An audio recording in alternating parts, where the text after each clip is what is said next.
Danganronpa is a visual novel series that I knew basically nothing about.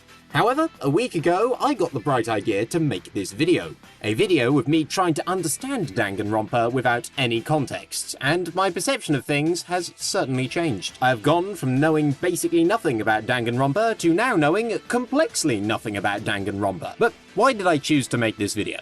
Well, it's for a very important reason, but one that will be evident later in this video. But first, a word on my findings about Danganronpa. Danganronpa is not what it used to be in terms of popularity, and I assume that everyone had moved on to the other visual novel that deconstructs high school anime tropes and deals with dark topics that's mainly popular with middle schoolers who make animatics. However, the proliferation of Doki Doki Literature Club doesn't seem to have done much damage to Danganronpa, as any peruse through YouTube will bring up thousands of uploads, majority of which are animatics. So I thought I'd try and find out what all the fuss was about. Just, without having to do any of that pesky research business. No, quick warning, I'm pretty sure that some of what I'm going to say might be a spoiler, and I'm pretty sure that half the jokes I'm about to make are ones that someone else has already made. Consider this Schrodinger's warning, because the spoilers and dead jokes may both be in this video and not in this video, but frankly I'm too lazy to open up the box and find out. How does one start with Danganronpa?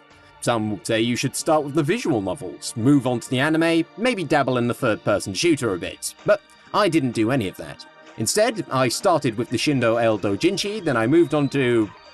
yeah, okay, that's it. My only exposure to the franchise has been viewing several meticulously detailed drawings of Aoi Asahina Danganronping Nahei with several fellas. And I choose to believe it's canon because then at least there's something in this franchise that I understand. But I can't just call it a day here. So here's the other things I know about Danganronpa. First, Junko Enoshima. From what I understand, she's a private school student who decided to fuck everyone over because she had nothing better to do. Some may call this psychopathic behavior, but I'm British, so I just call that governance. I'm not sure if this a spoiler or not, but people have told me that Junko performs several heinous acts throughout the series and truly delights in inflicting misery on everyone. This is a character who seems to have abandoned all morals. And couple this with her character design, I know one thing is for certain. I could fix it. The other character I know about is this bear, who has a name, but I can't be asked to look it up. Now, seeing as he's got a load of weird costumes, can't decide if he's black or white, and likes to trap children in dangerous places where they all leave mentally scarred, I'm just gonna call him Michael Jackson. Michael Jackson went to the Cube school of early 2010s white anime mascot characters, as he likes to practice their reinforced model for success. That being, step 1, kill a load of teenagers in gory ways. Step 2, step 3, profit. Who am I kidding? That's basically the MO of any anime character over 30. But Michael Jackson's main time to shine in Danganronpa is in the execution scenes. These execution scenes are something that I binged through on YouTube, and I know that I was just talking about Madoka, but that's the closest thing stylistically that I can compare it to. It's like if Akiyuki Shimbo decided to kick back, listen to some funky tunes, and then animate some North Korean live leak footage. But you can't just throw a good old-fashioned high school murder party for no reason. There's got to be a story behind this. So what is the essential lore one must know to understand Danganronpa? I have a friend of mine who went through a Danganronpa phase, and so I messaged him to see if I could get the inside scoop on the lore. The conversation was as follows. I am currently in the process of researching something, so may I ask you something? What is the lore of Danganronpa? Basically, after getting this slightly cryptic message, I decided to watch through a few lore videos.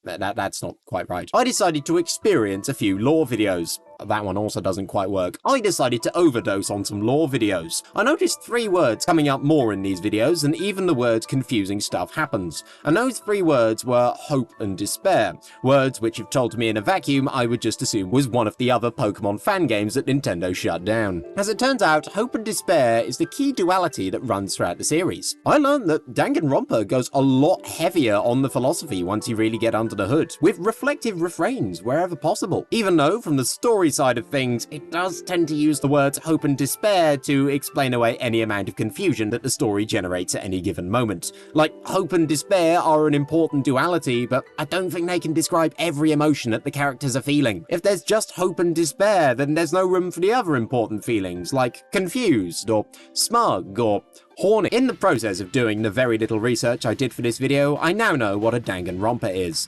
I even know that this bear's name is not Michael Jackson, but it was either that or call him Shimon Okuma. But there's still one piece of the puzzle that intrigued me more than even the series itself. and that's the fanbase. There's plenty of visual novel franchises out there, so why did this one get so popular in the West? Well, I mentioned something earlier about the modern YouTube presence of Danganronpa that clued me into something.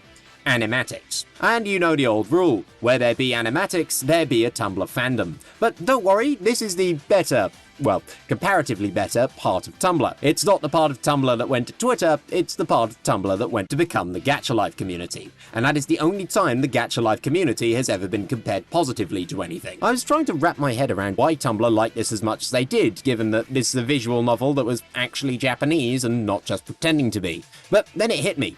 It's a story about a deathmatch featuring teenagers, a game with a murderous robot bear, and an anime that had most of its gore censored. Of course mid-2010s Tumblr kids were into that shit. But despite all the popularity the series got, I can't bring myself to be a hipster regarding said popularity, and I'm actually kind of glad it gained such a following. Yes, this game is one that effectively had to go viral to get most of its fans, because let's face it, the PSP exclusivity wasn't exactly going to work any magic on those sales figures. But because of that, the hype around Danganronpa feels much more earnest. Part of this might be because, in the West, the popularity didn't come through a video platform like YouTube, but instead it grew on blogging platforms like Tumblr. Now, say what you will about Tumblr, and I certainly will, it was a wonderful containment zone while it lasted. But Danganronpa's fans are ones who got into it because it genuinely struck a chord with them, instead of the fact that it was just popular at the time so everyone used it for clicks. While I know bugger all about the franchise, as someone who likes another Japanese series with a confusing timeline which deconstructs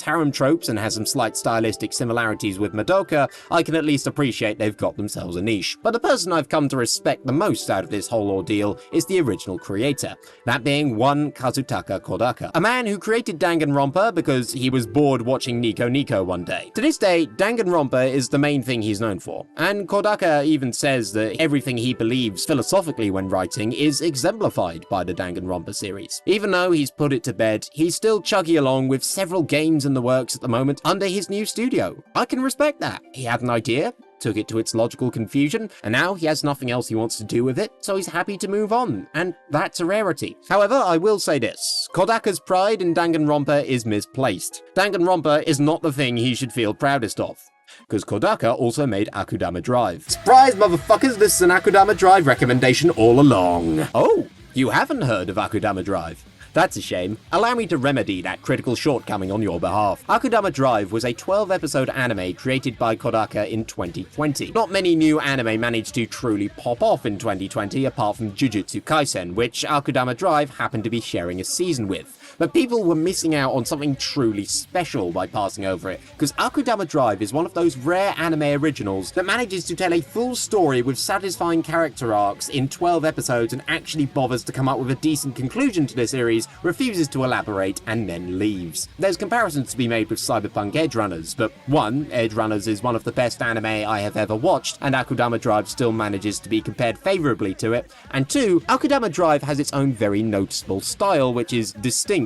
to anyone who's a little skeptical having come off the high of Edgerunners. The series is set in what is basically Osaka on steroids. This is so Kansai that the inciting incident is literally a misunderstanding over takoyaki. But while the distinctly Showa interpretation of future Osaka is one stylistic overturn, Kodaka still manages to leave his trademark fingerprints all over it. Are there betrayals? Check. Is there violence? Yep. Is there sex? Don't mind if it do. But bear in mind, he didn't go at this alone, as he was approached to make this by Tomohisa Taguchi, the man who at present finds himself as the main director of the 1,000-year Blood War arc, which probably means something if you like Bleach. I mean, I heard it's good, I haven't watched it. This video has just been one long way of baiting you into listening to me telling you to watch Akudama Drive. So now legally, you have to go and do that. Unlike me, Akudama Drive won't waste your time. Like, seriously, click off this video now and go watch it.